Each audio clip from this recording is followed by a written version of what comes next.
एक गांव में कीर्ति और ज्योति नाम की दो बहनें रहती थी। उन्होंने छोटी सी उम्र में ही अपने माता पिता को खो दिया था। वे अपनी आजीविका के लिए हर तरह का काम करके खुद अपने दम पर जीने की कोशिश कर रही थी, लेकिन शायद उनका समय अच्छा नहीं चल रहा था, इसलिए वो जिस भी व्यापार में हाथ डालती थी वो असफल था। तो उन्होंने सोचा कि वो कपड़े खरीद कर उन्हें बेचेंगी। इस तरह एक दिन दोनों कपड़े लेकर गली से जा रही थी। अलग अलग रंग और अलग अलग वैरायटी के कपड़े, आइए आइए खरीदिए, बड़े सुंदर कपड़े, इस तरह पुकार रही थी। वो दोनों इस तरह गली गली बहुत समय तक पुकारती रहीं, लेकिन एक भी ग्राहक नहीं आया। ओह, अब मैं और नहीं बेच सकती, मेरे कंधों और पैरों में बहुत दर्द हो रहा है दीदी। हाँ कीर्ति, मेरा भी तो यही हाल है। समझ में नहीं आता हमारी किस्मत इतनी खराब क्यों चल रही है। हम कुछ भी करें सफलता ही नहीं मिलती।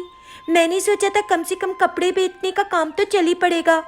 जब उसने ऐसा कहा, मुझे जो समझ आ रहा है वो ये कि जब तक हम लोगों को चीट नहीं करेंगे कुछ नहीं बेच पाएंगे।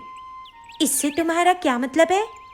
देखो, थोड़ा मोड़ा झूठ बोलेंगे तो कपड़े बिक जाएंगे। लेकिन इस तरह धोखा देना अच्छी बात नहीं। ओहो कीर्ति, अरे ऐसा कोई भारी झूठ थोड़ी ना बोलेंगे, छोटा मोटा झूठ बोलेंगे। लोग हमारे कपड़े खरीद लेंगे तो हम भी कुछ पैसे कमा लेंगे। कल से ऐसा ही करेंगे। उन्होंने सोचा और उस दिन घर वापस चली गई। अगले दिन उन्होंने कुछ स्टैंड्स पर अपनी सुंदर सुंदर स्कर्ट्स को प्रदर्शित किया और पुकारने लगी, ये जादुई स्कर्ट है, ये जादुई स्कर्ट है, आइए अपनी किस्मत आजमाइए। वे सभी को बुलाने लगी। तभी लक्ष्मी नाम की एक लड़की वहां से गुजरी। क्या जादुई स्कर्ट है ये? हाँ, अगर आप ये पहनेंगी तो आप दूसरों को दिखाई नहीं देंगी। हाँ। लक्ष्मी ये सुनकर हैरान रह गई। क्या ये सच है? बिल्कुल सच है। लक्ष्मी ने तुरंत उनसे स्कर्ट ले ली और घर पहुंची। मुझे घर में कोई पैसे नहीं देता, अब मैं ये जादुई स्कर्ट पहनकर पैसे चुराऊंगी और किसी को दिखाई भी नहीं दूंगी। तो उसने वो स्कर्ट पहन ली और इस गलतफहमी में थी कि वो किसी को दिखाई नहीं दे रही। वो अपने घर की रसोई में गई और पैसे चुरा लिए। ये सब करते देख तुम्हारी इतनी हिम्मत, मैं घर पर हूँ, मेरे सामने तुम पैसे चुरा रही हो। ऐसे में उसकी माँ ने उसे पीटना शुरू कर दिया। उसे जगह जगह नील के निशान पड़ गए। माँ, क्या तुम मुझे देख पा रही थी? हाँ माँ। क्या? तो तू क्या समझती मैं अंधी हूँ? अगली बार घर में चोरी करने की कोशिश की तो देखना। उसने उसे और पीटा और वहां से चली गई। लक्ष्मी दर्द से करहा उठी। ओह ओह, कितनी बेरहमी से माँ ने मुझे पीटा। ये सब उन दो लड़कियों की वजह से हुआ है। उन्होंने मुझे धोखा दिया। ये जादू स्कर्ट ने कहा कि मैं दिखाई नहीं दूंगी, मैं उन्हें जेल में डलवाऊंगी। गुस्से में उसने वो स्कर्ट उठा ली और ज्योति और कीर्ति के पास गई। तुमने मुझे धोखा दिया, ये कोई जादुई स्कर्ट नहीं है। पहले बताओ तो हुआ क्या? चिल्लाना बंद करो। लक्ष्मी ने आप बीती कह सुनाई। ये सुनकर दोनों बहनें हंसने लगी। देखो, चोरी करना तो गलत काम है ना, और अगर तुम इस तरह कोई गलत काम करोगी तो इस स्कर्ट की जादुई शक्ति चली जाएगी, वो एक नॉर्मल स्कर्ट हो जाएगी। इस तरह का काम फिर नहीं करना, तुमने गलत काम किया। ये सुनकर लक्ष्मी ने सोचा कि जो वो कह रही है वो तो सही है, और बोली, तो अब मुझे स्कर्ट से जादुई शक्ति कैसे मिलेगी? क्या करूंगी अब मैं उसे फिर से बनाने के लिए जादुई स्कर्ट? अब तुम इस वाली स्कर्ट को एक नॉर्मल स्कर्ट की तरह इस्तेमाल करो, जादू के लिए दूसरी लो, दोनों ने उससे कहा। वो पागल लड़की दूसरी स्कर्ट भी खरीद कर पैसे देकर चली गई। इस प्रकार दोनों बहनें अब लोगों को झूठ कहकर उन्हें विश्वास दिलाकर अपने कपड़े बेच रही थी और थोड़ी बहुत कमाई भी करने लगी थी। नारायणपुर नाम के गांव में विमला और गीता नाम की दो बहनें रहती थीं। उनके माता पिता बचपन में ही चल बसे थे। विमला ने कपड़े सिलने का काम ले लिया था। उससे जो भी कमाई होती उससे वो गीता की देखभाल करती। विमला अपनी छोटी बहन गीता को बहुत प्यार करती थी, लेकिन गीता को अपनी बहन अच्छी नहीं लगती थी। वजह थी कि विमला गीता को अनुशासित तरीके से पाल रही थी। अनुशासन की वजह से गीता को उससे चिढ़ मचती थी। एक दिन जब गीता को परीक्षा में अच्छे अंक नहीं मिले तो उसकी टीचर ने उसे बुलाया गीता, कितनी बार कहा है मैंने तुमसे कि अच्छे से पढ़ाई करो।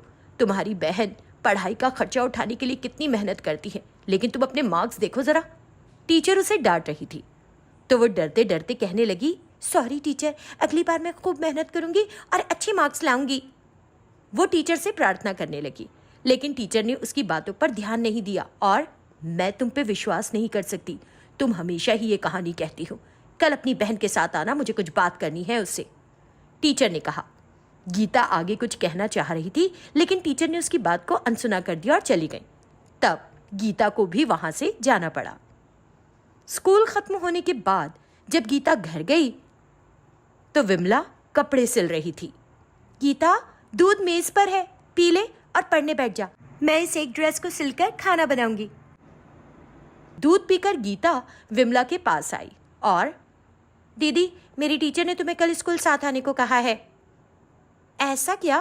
क्यों गीता? मुझे नहीं पता कि तुम्हें साथ आने के लिए क्यों कहा। शायद अपने कपड़े सिलवाने होंगे तुमसे। वो असल कारण नहीं बताना चाह रही थी। ठीक है, चलूंगी कल। विमला मान गई। उसने सिलाई पूरी की, खाना पकाया, दोनों ने खाया और सोने चली गई। अगले दिन सुबह दोनों तैयार होकर स्कूल गईं। टीचर ने गीता के साथ विमला को आते देखा तो उसके पास गई। अरे विमला, कैसी हो तुम? चलो मेरे कमरे में बैठकर बात करेंगे। गीता, तुम अपनी क्लास में जाओ। टीचर विमला को अपने कमरे में लेकर चली गई। मैम, कुछ कपड़े सिलने हैं क्या? क्या वे आपके अपने कपड़े हैं या किसी और के हैं? उसने पूछा। ये सुनकर टीचर चौंक गई। कौन से कपड़े सिलने हैं विमला? जी, विमला ने मुझसे कहा कि टीचर को कुछ कपड़े सिलवाने हैं, इसीलिए मुझे बुलाया है। ओहो विमला, गीता आजकल बहुत बदमाश हो गई है। मैं तो उसकी पढ़ाई के बारे में बात करना चाहती थी। वो तुम्हें झूठ बोलकर यहाँ लेकर आई है मेरे पास। अरे टीचर, गीता ठीक से पढ़ नहीं रही क्या? हाँ विमला, वो दिन पर दिन सुस्त होती जा रही है। पता नहीं कहाँ ध्यान रहता है। तुम उसे पढ़ाने के लिए इतनी मेहनत कर रही हो और वो पासिंग मार्क्स भी नहीं ला पा रही। तुम्हें उसे अनुशासित करना होगा विमला। टीचर ने जब ऐसा कहा तो विमला को बहुत दुख हुआ। ठीक है टीचर, मैं ध्यान रखूंगी, चलती हूँ, नमस्ते, उसने कहा और चली गई। घर जाकर विमला ने अपनी बहन को पास बुलाया। गीता, तुम्हारी टीचर ने मुझे क्यों बुलाया था? उसने सख्ती से पूछा। गीता ने कुछ नहीं कहा, बस सिर झुकाए खड़ी रही। तुम झूठ बोलने लगी हो। मैं तुम्हारे लिए हर सहूलियत जुटाने की कोशिश करती हूँ, तुमसे कोई काम भी करने को नहीं कहती और तुम झूठ बोलती हो। वो उसे डांटने लगी।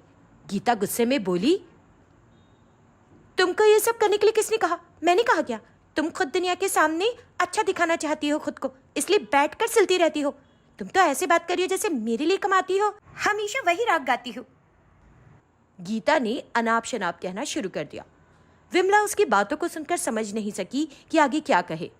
इस तरह गीता अब विमला को हर कभी गलत बात कहने लगी थी। एक रविवार उनके एक दूर के रिश्तेदार रमेश चाचा उनसे मिलने के लिए आए। चाचा जी, आप कैसे हो? कब आए? मैं अच्छा हूँ, और तुम दोनों भी ठीक हो ना? गीता कैसी है? उन्होंने दोनों के हालचाल पूछे और उसके बाद असल बात पर आए। मेरे आने का कारण ये है कि महेंद्र के बेटे को शहर में नौकरी मिल गई और वो उसकी शादी करने की सोच रहे हैं। जल्द करेंगे। तुम्हारा क्या कहना है बेटा? इस रिश्ते के लिए तैयार हो तुम ना? बोलो तो। चाचा के ऐसे कहने पर विमला बोली, चाचा जी, मुझे माफ़ कर दीजिए। मेरी इच्छा है कि पहले गीता अच्छे से पढ़ लिख जाए, उसे नौकरी मिल जाए, फिर मैं पहले उसकी शादी करूंगी, उसके बाद ही अपनी शादी के बारे में सोच पाऊंगी मैं। वो स्थिति समझाने लगी। रमेश समझ गए कि विमला अपनी छोटी बहन गीता से कितना प्यार करती है। गीता ने ये सारी बातें कमरे के अंदर से सुन ली। अपने दिल में, मेरी बहन मुझे बहुत प्यार करती है, सच है, मैं हमेशा उसके बारे में गलत सोचती रहती हूँ। उस दिन से गीता न केवल अच्छी तरह से पढ़ने लगी, बल्कि विमला की उसके सभी कामों में मदद भी करने लगी। अब वो एक जिम्मेदार और अच्छी लड़की बन गई थी।